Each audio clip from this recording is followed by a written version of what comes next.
My husband cheated on me and expected forgiveness, and now I'm quietly dismantling his life, piece by piece, while he remains clueless. Up first, a meticulously crafted plan in action: revenge on my cheating husband. I found out my husband cheated on me in November. I have known this man since I was 5, been best friends for forever, and now married for 5 years. He decided he wanted a divorce. 2 months ago, he basically came crawling back and asked for our marriage back. I said okay. Little does he know I'm saving $500 on his dime every month to leave him eventually. Little does he know I'm losing weight and getting my body in the best shape of its life for my future person who will never take me for granted. Little does he know I made a fake profile on Snapchat and added his father to it. His father is now cheating on his mother with the fake profile, Akami, which I will be sending all the screenshots to his mother after I leave. Normally, I wouldn't bring anyone else into this, but his mother decided I was in the wrong for her son cheating on me. Won't it be ironic? Little does he know I talked to my rental manager and signed a contract to leave that apartment, which is in my name, in December. Same week, he will be gone on a trip. Won't it be funny when he comes back to new locks, his wife missing, his stuff in the dumpster, and nowhere to live? Oh, and did I mention his dream car is in my name because I had better credit? But don't worry. I've already started the process of selling it, and it will be towed to Cali, California that same week he's on vacation. I will never ever let anybody play me for a fool again. And I certainly won't let someone cheat on me and leave me only to try to pick me as a second option later. Who said revenge isn't sweet? Update: if you haven't read my previous post, please do so. Here's a semi-update, but also a question. So a few of you were angry with me because I involved his parents in this. His parents knew about his affair and even covered for him when I would ask where he was, and actively lied to my face when asked later if he was with them. Some of you wanted to know how I found out. One day when he said he had to go to his parents' house, an hour away, I got this gut feeling to follow him there, sort of, an hour after he left. I called my best friend and asked her if she would come borrow her mom's car and drive me to his parents' house so I can see if he is really there, or if he even shows up there. He would have recognized her car instantly, so she borrowed her mom's and we drove up there, parked down the street, and the first thing I noticed was his car wasn't there, even though he texted me saying he got to his parents' house safe. Maybe he went to get something? Is what I was trying to convince myself. Me and her waited for 4 hours and he didn't show up. I called his parents, who weren't even home by the way, and asked where he was, and if I could talk to him. They lied and said he was with them, and he was taking a nap at their house, obviously. After this, me and her drove home. That night, when he got back and fell asleep for the night, I looked through his phone and found messages between him and someone him and I grew up with. The texts were very, very sexual and videos and nudes were sent on both sides. I will say she tried many times to say things like, "I love you," or "Why can't I be your wife?" And every time he shut her down very quickly. I don't know if that means something or not, but either way I grabbed my phone and took screenshots of everything and recordings of every video they sent to each other. While taking these, she texted him and said, "Same time next week." I literally ran to the bathroom and threw up everything I had in my stomach. I don't know why it affected me that much considering I was looking at evidence of the affair, but seeing it in real time was just different and soul-shattering to me. Any more questions, feel free to ask. But also, last night, my husband asked me if I ever thought about getting back at him. I asked, "What do you mean?" He said, "Do you ever think about screwing someone other than me to get back at me for what I've done?" I told him across my mind, but cheating is what led us to where we are now, and that it would help nothing. He legit tried to encourage me to do it, saying, maybe that's what I need in order to forgive him and move past this. Like giving me a freebie? So why all of a sudden is he saying this? It seems suspicious to me. Any advice or suggestions? Wow, congrats OP. You've clearly put a lot of thought and effort into planning how to move forward. Your detailed approach to managing your finances, improving your health, and preparing for a fresh start shows a lot of strength and resolve. His suggestion that you should be with someone else to get back at him seems like a classic attempt to shift the focus away from his own actions. It's almost as if he's trying to deflect from his own betrayal by making you feel guilty, or pressured into making choices that would somehow negate or overshadow his wrongdoing. It's a way of manipulating the situation to serve his own interests, rather than confronting the real issues at hand. Don't let his attempts to deflect or manipulate cloud your judgment. You deserve to prioritize your own needs and make decisions that are right for you, not based on his attempts to shift blame or create confusion. What would you do? Would you take the freebie? Up next, the only thing this cheater's good at is keeping his a secret, and not a very good one at that. Planning to ghost him after finding out he's cheating on me. Final update. Found out my boyfriend was cheating a few weeks ago, been spiraling since. Literally only running off of vengeance and pure disgust. I got this weird gut feeling and checked his phone while he was asleep. Those 20 minutes locked in the bathroom felt like years. And this shame keeps me from talking to anyone about it. I moved across the country to be with him, so I'm all alone. No friends or family here. He woke me up the next morning with kisses and breakfast, and has been doing so a lot lately. Probably the guilt. He even bought me flowers for the first time ever. After me hinting at wanting them for years, he thought my quiet crying was out of happiness. He even brought up buying a house for us, something with enough space for potential future children. I'm still going through the motions, making his breakfast and protein shake every day, packing his lunch, making sure dinner is almost ready when he comes home from the gym. What makes me the angriest is that I really genuinely thought he wouldn't do something like this. He watched his father cheat on his mother and father children out of their marriage, all while she struggled with infertility her entire life. My partner is her biological son, and never had her own. She dedicated her life to the two of them, and passed away of ovarian cancer shortly before we met. Sometimes I think about whether she regretted staying with her husband or not. We have a small shrine in her honor, and something makes me look at and expect guidance. I love the man she raised and hate the one her husband did. But they're both him, and he's a grown-ass man more than capable of self-control, so I decided to walk away. Next week my car will be picked up and shipped back home, and I got first-class tickets for me and my dog on his dime. He'll come back home from work and everything I brought will be gone, along with me. The only thing I think I might regret is not somehow being able to see his reaction when he walks through the door and realizes what's going on. Let's get a couple community comments. First up, I'm sorry going through this. It's the hardest thing to let go. As hopeless as it can feel sometimes, it does get better. Take your time in the beginning. But I think it's therapeutic to confront him eventually. Ghosting doesn't provide closure for you. In my experience, confronting the problem head-on gave me a sense of closure. I try to take everything that happens as a life lesson. Good luck with everything.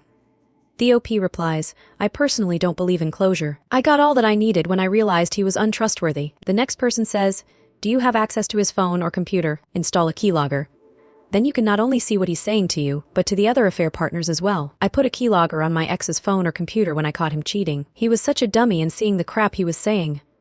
The lies he was spewing made me grateful I dropped his butt. The OP replies, I do, but I don't think it would make a difference for me. His entire relationships with the affair partners was lies. Everything from his name, age, college degree, occupation, city, height, and dick size. He even told one he was married and his wife was pregnant with twins. I almost had a heart attack thinking I was an affair partner too, and he had a family out there somewhere. The next community member says, I have multiple girls. Draw a little middle finger besides them while you're at it, and make sure there are little to no supplies, food, toiletries, cleaning stuff left. And leave the house dirty so that he can appreciate how much you did for the whole. The OP replies, 7 of them to be precise. I'll have to rush and get out within a certain time frame, but I might just settle for shrimp in the curtain rods. He's really sensitive to smells. It sounds like you've got your head on straight. OP shrimp in the curtain rods? Classic move. But if you're really aiming to leave a memorable impression, why not go big or go home? How about throwing a few rotten fish under the couch, sprinkling some garlic on his pillow, and maybe finishing off with a generous dose of spoiled milk in the fridge? It's like the sticky notes idea. It's like the Spark Notes version of everything he's done to you. You deserve all the happiness and a fresh start far away from this guy and all the BS. Update. I lied to my boyfriend every day and saved the money he gave me. March 4th, 2022. Almost every day my boyfriend sends me money for lunch, gas, something. I thought he was just really kind. Turns out he was cheating, and giving me money made him feel less guilty. As though he didn't beg me to move across the country with him where I know no one. Once I found out, I wanted to immediately confront him, but was scared of the outcome since the apartment was only in his name, and again, I know no one here. Now I just save every dime of what he sends to be able to pay for the $3,000 moving fees to go back home without hurting my own pocket too much. Breaking my heart, destroying my ability to trust, and scaring me off from men I can handle, but messing with my own finances. Never. The transport company is coming next Wednesday to take my car, and my plane tickets for me and my dog have been bought. You're gonna keep up my happy act and do the usual cooking dinner and scrubbing his back and poof on Wednesday like I never knew him. It's the only form of revenge I could think that wouldn't haunt me. Good riddance. Eat it if you asked for details. There's 7+ other women. Everything he told them was a lie. Name, age, height, city, occupation, all of it. The only common denominator was that he bought us all the exact same lingerie set for his birthday in January and specifically requested I hang it up in our closet where it's viewable. Forgiveness is not on the table. He'll be surprised, but I doubt he'll be hurt. Let's get a quick relevant comment. I look forward to it. How did you find out if it's not too personal? Woke up randomly in the middle of the night and he's up to no good was all I could think about. I sleep like a literal baby and never ever wake up like that. Took his phone and locked myself in the bathroom while he was asleep and found it all. Update. Friendship breakups are so much worse than relationship breakups. March 5th, 2022. I'll be single again pretty soon and I'm looking forward to it, but also not. Like, yay, I finally can cook when, how I want to and don't have to split chores and can do everything on my own my way. But that's the only good part. I've been on my own since I was 16, and I've turned out mostly fine. I have paid off house and car, cute dog, debt-free, and I'm finishing up my master's degree at 25. It could be worse, but I'm lonely. I'm not on speaking terms with my family and had a huge fallout with my lifelong friends a couple of years ago. I haven't tried making friends since because part of me hopes one day I can find a way to fix that friendship. Plus, I'm moving around so much that making friends is pointless. I'm not good at long-distance anything. I never prided myself on romantic relationships. Sure, they're cool, but a loving group of women was always where I found the most peace and understanding, and that's what I want the most. I guess I'm just going through things right now and really wish I had people to trust to talk to. Friendship breakups hurt the most. Let's check in for a couple more relevant comments. One asked how she had a house at a young age. Neither. I lived with my friends and their parents until college started. I already had a scholarship. Just worked 3 jobs until I was 22 and lived frugally. Someone states the math for time and money aren't working out on this, but there is also a lot of variable info that is missing. It took me 7 years to pay off my house and I was contributing to it like it was an emergency. Qualifying for a home and paying it off in that amount of time without help seems nearly impossible. I'm so curious about the formula here. I need a lesson in finances from OP. When I broke it down, it just doesn't seem possible, except from a financial windfall counting every frugal cost of living along with an Ann. Accounting for taxes paid, etc., and that did not include the cost for transportation, medical, groceries, blah blah blah. The OP replies the house was a $70,000 foreclosure and is a 4-bedroom, 4-bath. I was a golf caddy, gentleman's club bartender, an occasional hostess, and notary signing agent along with selling stationery items on Etsy. Also, my scholarships paid for quite a bit of my home in general. They never specified what kind of housing for them, just housing. I lived in 1 room and rented out the other 3. The commenter responds, that's the info I was looking for. Thanks you. That is very smart. Good going, good luck with your situation. So interested how he reacts to your departure. As for the lingerie set, well, if it's not a slap in the face, I don't know what it is. Imagine a look on his face when he realizes not only his girlfriend vanished, but she's left behind a very tangible reminder of his infidelities. And I get the loneliness you're feeling. Moving around so much and dealing with a broken support network is tough. But remember, you've managed to achieve so much on your own, paying off a house, pursuing a degree, and building a life from scratch. Those are huge accomplishments and you should be proud. My current relationship has made me realize that thin line between love and hate. March 9th, 2022. I found out my boyfriend of almost 4 years was cheating. We lived together for 2 years and I'm leaving him tomorrow. He just doesn't know it yet and won't until after I'm gone. As mad as I am, as betrayed as I feel, I still love him. All I really want is to wake up tomorrow and this all be a nightmare. I don't enjoy this slice of reality, that the person I love the most has looked me in the eye and lied to me for who knows how long. And every time I do it, I'm left wondering how many times he did it.